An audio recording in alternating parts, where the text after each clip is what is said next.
the MLB offseason has officially started. Just a few hours after the World Series ends this afternoon, we got news that the Atlanta Braves and Los Angeles Angels are making a trade. Jorge Soler is going from the Braves to the Angels in exchange for starting pitcher Griffin Canning. This trade is perplexing on multiple levels, not really on the Braves side by any means, but mostly on the Angels, because of course, why wouldn't it be? I'm really excited to break down this move. I plan on doing a lot more of this offseason. I've kind of gotten away from it the last few years. Let's get back to the stuff that got me here. I love talking baseball, and if this gets me more active and doing more uploads and talking baseball more with you guys, I'm excited to do so. But first, I want to give a quick shout out to today's sponsor, SeatGeek. The World Series is finally here, and SeatGeek is giving my viewers a special offer because you used my code so much. Giraffe10 is a special code that gets you 10% off any purchase at SeatGeek, whether you're a first-time buyer or not. And SeatGeek is the official ticket marketplace of Major League Baseball, so you know they've got you covered for your baseball ticketing needs. There are over 70,000 events every single day available on SeatGeek for you to buy tickets to, so even when the baseball season ends, you can still go to basketball games, football games, concerts, festivals, and much more. I know I'll be looking at Knicks tickets this year for sure. SeatGeek also takes tickets from all across the web and puts them in one place to make sure you're getting a good deal. And my favorite thing that SeatGeek does is giving their SeatGeek score. If you see tickets with a green circle or a score closer to 10,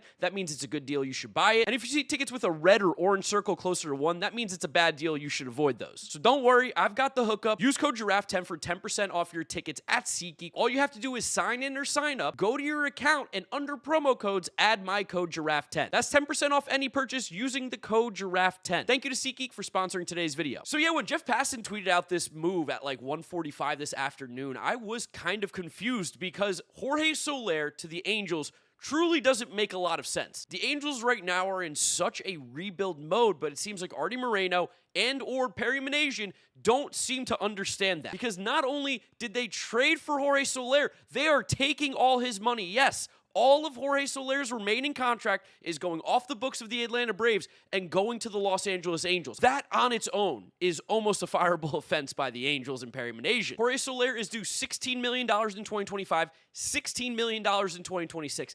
It doesn't really make any sense how the Angels got stuck paying his contract. Technically, it's $26 million because I think the Giants did give some money to the Braves last season, but still, it's crazy. And they did this all for Griffin Canning, who, I want to be very clear, Jorge Soler is a much better player than Griffin Canning. There is no doubt. Jorge Soler is a really good hitter. He's a good ball player, and if you were a competitive team, I would totally understand this move more. But you are a bad team in the Los Angeles Angels, trading for a DH, which we will get into that in a second here, because what are you doing when you have Mike Trout? Why are you trading for a guy who has to play DH? He's a horrendous outfielder. Again, I'll talk about that more in a second. But what's even crazier than taking on $26 million with Jorge Soler is the fact that the Angels trade away Griffin Canning. And again, Griffin Canning's not very good right now. At the moment, he's a fringe starter on a major league team. He's a fringe starter on the Los Angeles Angels team. But for a team that has little to no starting pitching depth right now, I mean, it is pretty much non-existent. How do you give up a free pitcher for a guy that you're now going to be paying $26 million over the next 2 seasons for?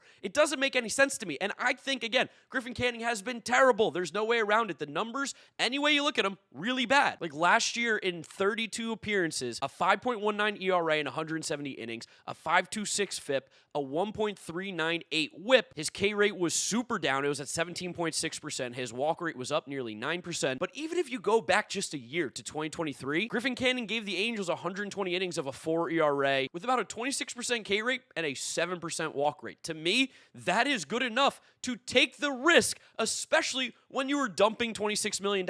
And Griffin Canning throws 95 miles an hour, has 5 different pitches. The stuff is not particularly great right now. And when I say stuff, I mean like his numbers in terms of actual stuff that he has, stuff plus numbers, which tells you, kind of gives you a number of how much better than league average your pitch is than others in terms of stuff, nastiness. He does have a plus slider. It grades at 107. That is better than average in terms of stuff as a slider. There are things that can improve in Griffin Canning's game, and I would not be shocked if the Braves know exactly what that is, get him into their pitching lab out in Atlanta, and fix him, because that's what they did with Chris Sale. It's what they did with Ronaldo Lopez. That's just seemingly what the Braves do. And again, at the end of the day, he is going to cost them like $2-3 million. He's going to give them probably close to 100 innings next year if he's a starter. If he's a reliever, he might even be better better as a reliever. Maybe you can get him up to 97, 98. He can be a multi-inning guy. This was such a smart trade by the Atlanta Braves, clearing $26 million, getting in a pitcher with a year of control. He's free. I don't know how you can get free innings like that very often, along with shedding $26 million. That $26 million can now be $26 million extra to go towards Max Fried, bring him back, to go towards maybe a Corbin Burns, to go towards players to make this team better.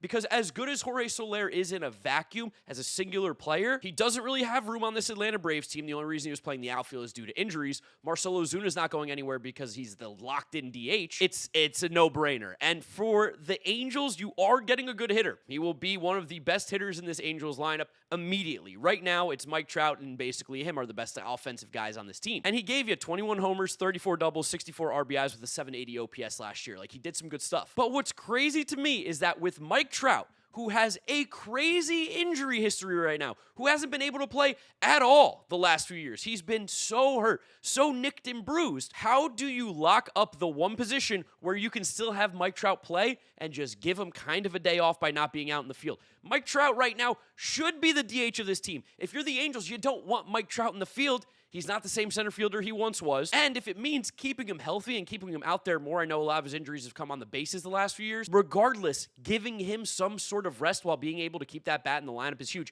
I can't wrap my head around what the Angels are doing and what Perry Minasian's goal is here. Because year after year, they make moves that continue to make you scratch your head. And taking $26 million worth of Jorge Soler's contract for a free pitcher, whether it's Griffin Canning, whether it's someone that sucks, doesn't really make any sense. And this is why the Angels stink, because their owner is terrible. Their owner does a terrible job. He's obsessed with not ever rebuilding, but continuing to rebuild, but also stinking. He loves being bad. I mean, the Angels love being terrible. They've made the playoffs one time in Mike Trout's career. And then to trade for a DH, it's just like, what are you doing? What is going on?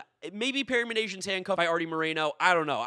Every move he makes, I go, I'm not really sure why you did that. And then you look at the Angels' record at the end of the year and you go, oh, they still stink. Angels fans, I want to know how you're feeling about this one because, I mean, I'm sure you're probably okay. Again, it's not your money, $26 million, like, doesn't really matter to the fan, but I feel like the way that this team operates, that could be valuable money that could be used towards, I don't know, good players that would help this team right now. Jorge Soler, again, as good as he is, he's like a 2-win player at best. At the DH position, he can't play the outfield. It's crazy to me. It's crazy to me. Angels fans, do you hate your GM? Do you hate your owner? I feel bad for you guys, man. It's a mess. He had Shohei Ohtani. He leaves and wins a World Series instantly. Feels like some fresh salt in the wound there. I'm sorry. I don't get it. I don't get it. Other than that, there really haven't been any other moves worth noting. Like, I'm going to mention that the Mets signed Dylan Covey to a major league deal. He's going to be a reliever for us, I guess, next year. Looked decent in the minors this year, but he's 33 years old, so whatever. That's as much as I should literally ever talk about this guy outside of on my podcast, the Mets Up Podcast, link in the description. And the Dodgers won the World Series. They were the best team all year long. They were the best team on paper. They smacked the Yankees around. They win. Congratulations to Los Angeles Dodgers. I realize that if you don't follow me on Twitter,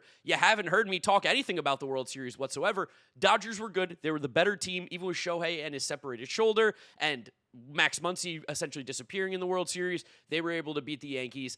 That team was the best team in baseball. I can sleep well at night knowing that the best team won it all, even if the Mets lost. But we're going to be bringing back the news videos, of course, in the offseason. I'm working on my predicting where every free agent video will go. I'm working on so many different pieces of content for you guys for the next few months. Of course, the 12 Days of Rankings will be coming out in December, as always. Should be a hectic November and December, especially with guys like Juan Soto being on the free agent market and my team being very involved. Make sure you guys are subscribed to the channel so you don't miss out on any of the content coming at you, as well as dropping a like on the video really does help support the channel. And get in that comment section. Let me know what you're thinking. We can have a conversation down there. Let me know if you agree or disagree with me. That's where I'll wrap up today's video. You guys know the drill from here on out. YouTube recommends you watch this video. This is my most recent upload. Click through those if you have not yet seen them. Thank you guys for watching, and I'll see you all tomorrow. I think I actually do have another video, so I'll see you tomorrow. Peace.